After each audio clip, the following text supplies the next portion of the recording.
Thanks for coming. I'm going to get right to it.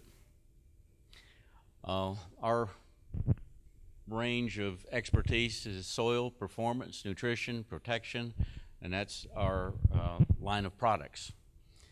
And we have a guide, I'm going to give it out later, a guide of what we think a program is on citrus. The first product I want to talk about, though, is SoilSat. It's a very unique product. It comes from fermentation, like all of our products. But it is the toxins from 3 different bacteria that we collect, and that is what we apply to the soil, and it basically eliminates pathogens but also beneficials from the soil. It knocks everything down equally. It kills everything equally. Now, SoilSat's first product received a patent on stress relief. The reason for that is it increases the size of a root system, and those roots are not only in length but in diameter, and they hold more water, so therefore under heat stress or drought they can release that water or hold that water. Under salt stress, we've proven that you can grow a high salt tolerance in tomatoes, and for recovering from frost or freezes. Now, the soil basically have physical, chemical, biological parts of the soil.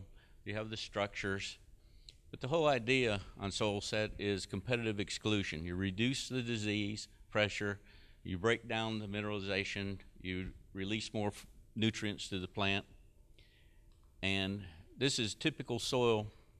And you have beneficials and you have pathogens. Well, your beneficials are always at a higher number than the pathogens. So what happens when you apply SoilSat is you reduce everything. So you've knocked the pathogens down and you've reduced the beneficials equally. But what happens is beneficials live on dead material where pathogens live on live material.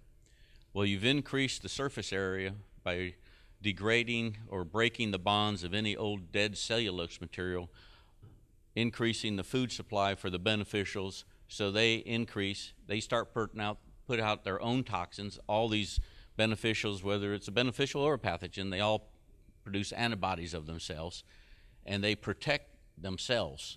So they grow and they reduce and they inhibit the growth of pathogens coming back in the soil.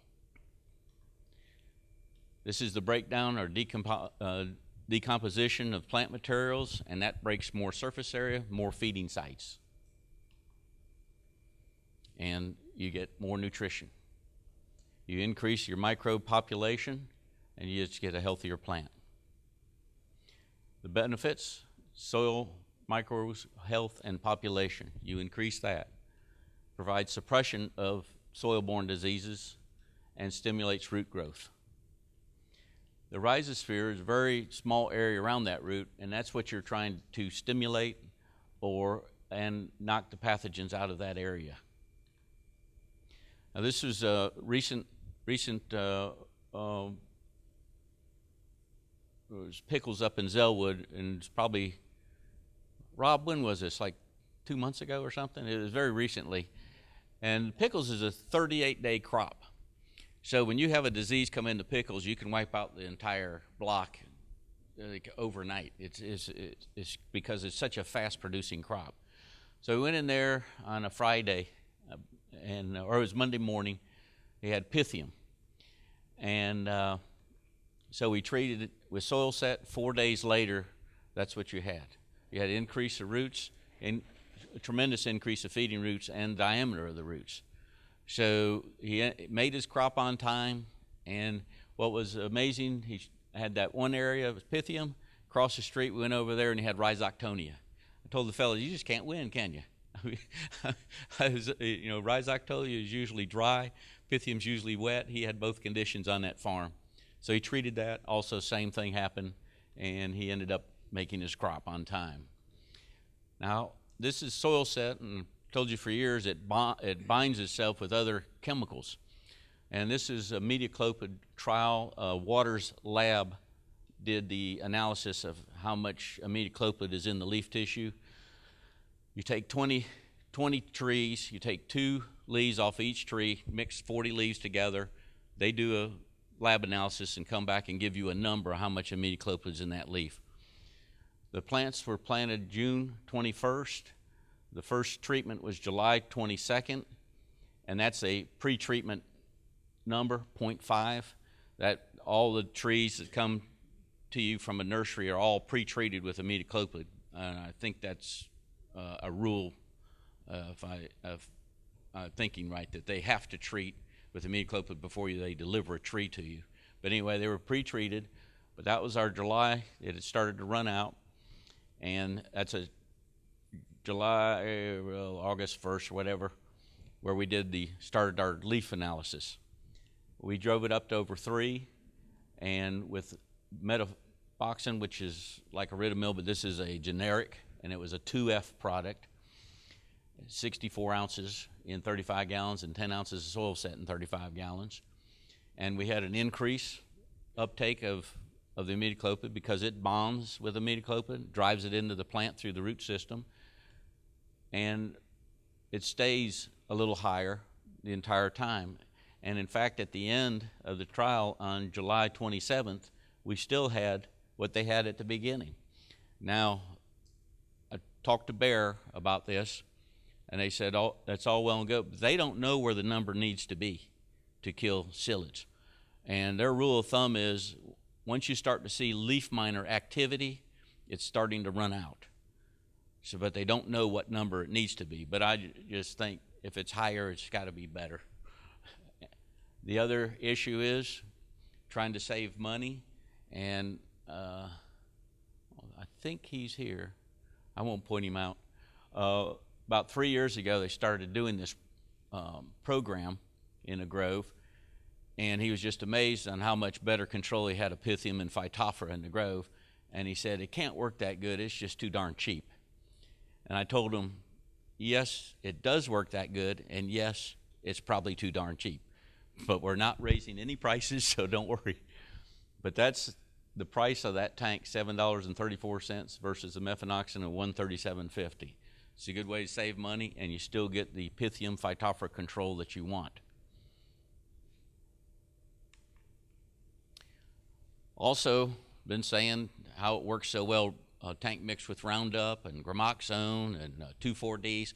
We also tried it on tropical soda apple with Milestone. And April 16th, 2 weeks after the treatment, they have more condensed, smaller plants after they were treated. And in September 29th, there was no regrowth. But what the grower was amazed is that the tropical soda apple absolutely melted away. There was no sign of dead material. It just disintegrated.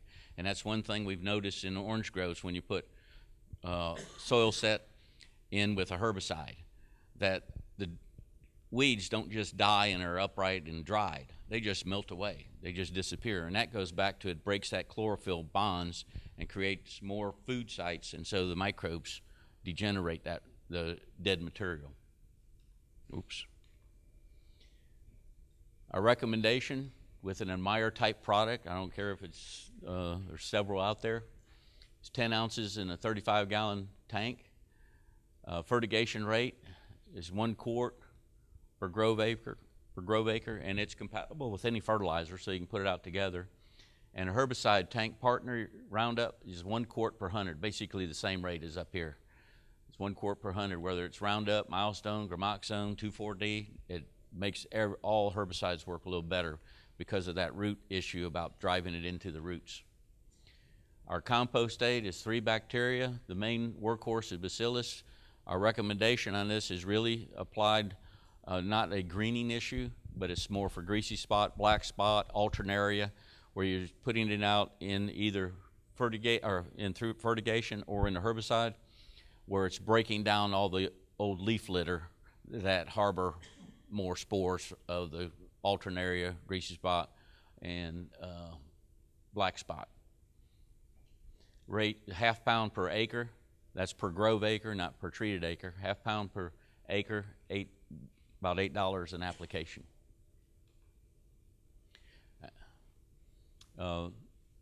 With the use of microbes, and Kyle had mentioned this, but it makes the plant healthier. They make more resistance plant disease, and that's the Bacillus subtilis especially does that. And I don't think Kyle mentioned it, that he's got like 10 different ones that he's looking at now. Agramos, I move into SARs. Agramos is the first product that came out of our nutrigenomic lab as a true SAR. It affects the phytoalexins in the plant. It affects bacteria, affects fungal and insects. And but the phytoalexins are upregulated. It takes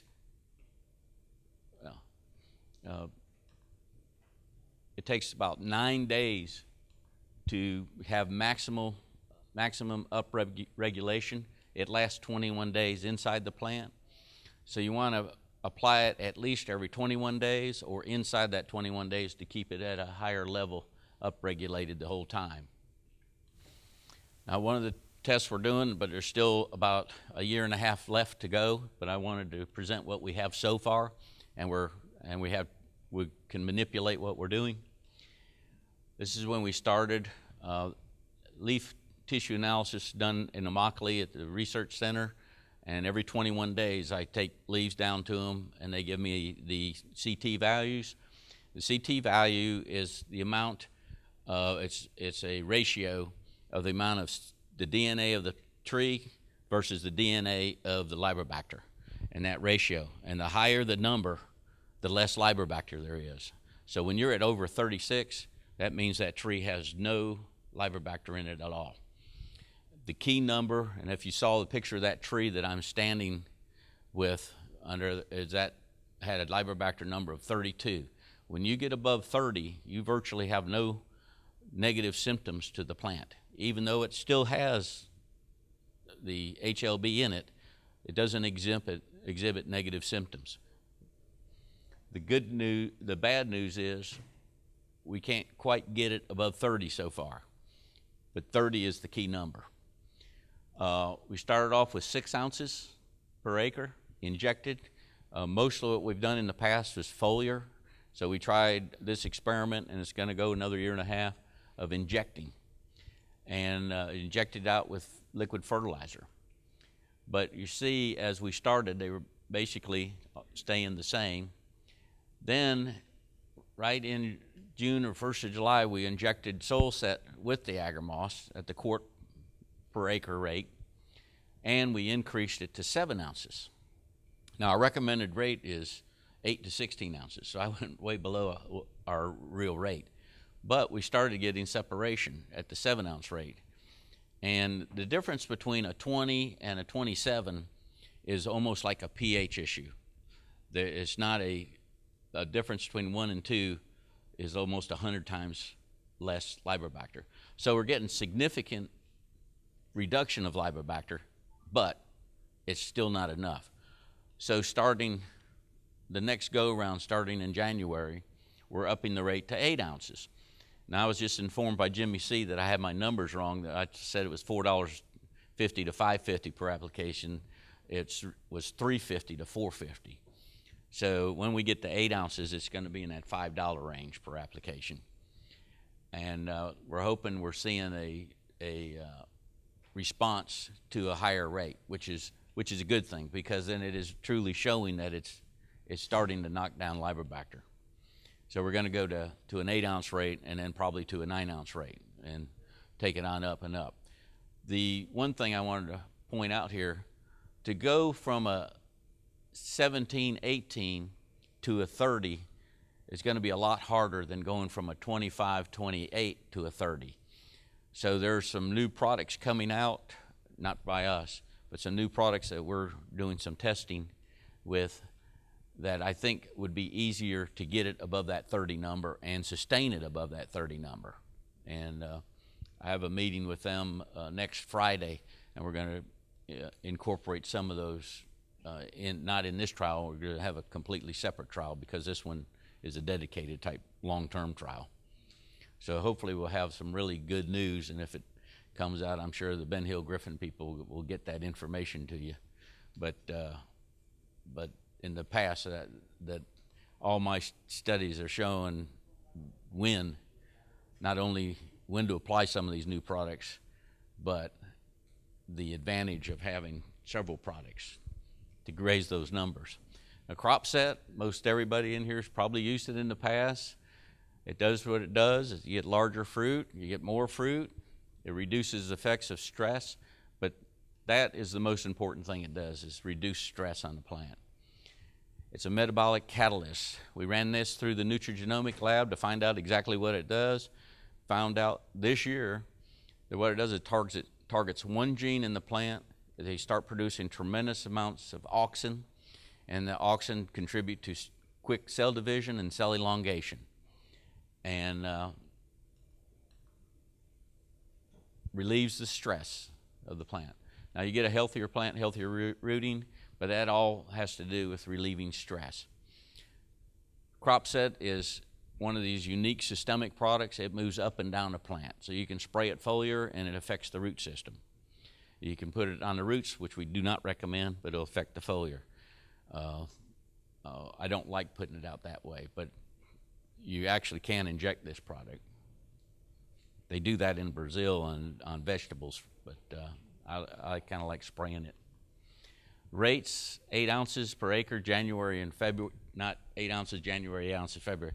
Somewhere between January and February, you want to do 8 ounces, and that is rapid cell division. Then around June or July, you want to put out another 8 ounces, which is cell elongation.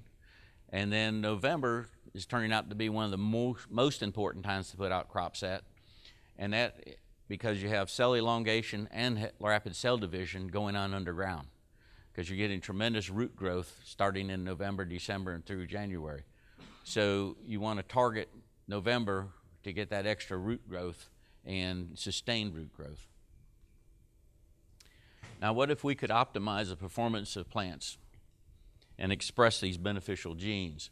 Well, this is where our nutrigenomic lab comes in. It's one of 3, but it's the only agricultural dedicated nutrigenomic lab in the United States.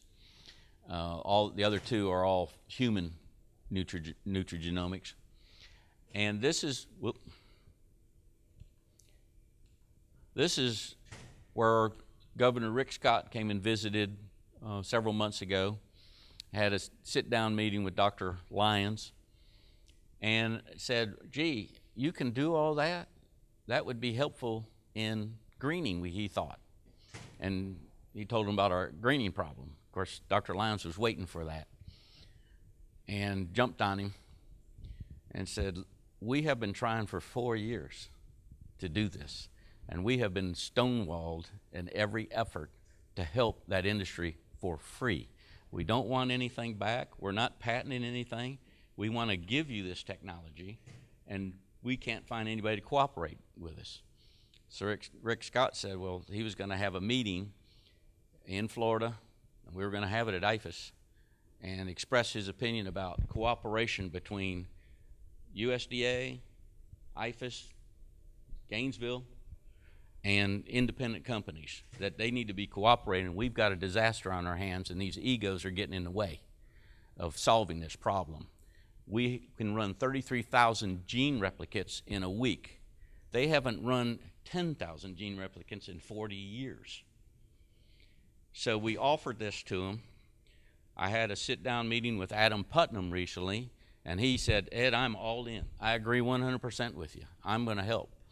And within a week, I had a phone call from DPI, which I didn't know DPI was involved with trying to grow Libobacter. And they told me there is so much antagonism between the researchers, they even quit. They gave up.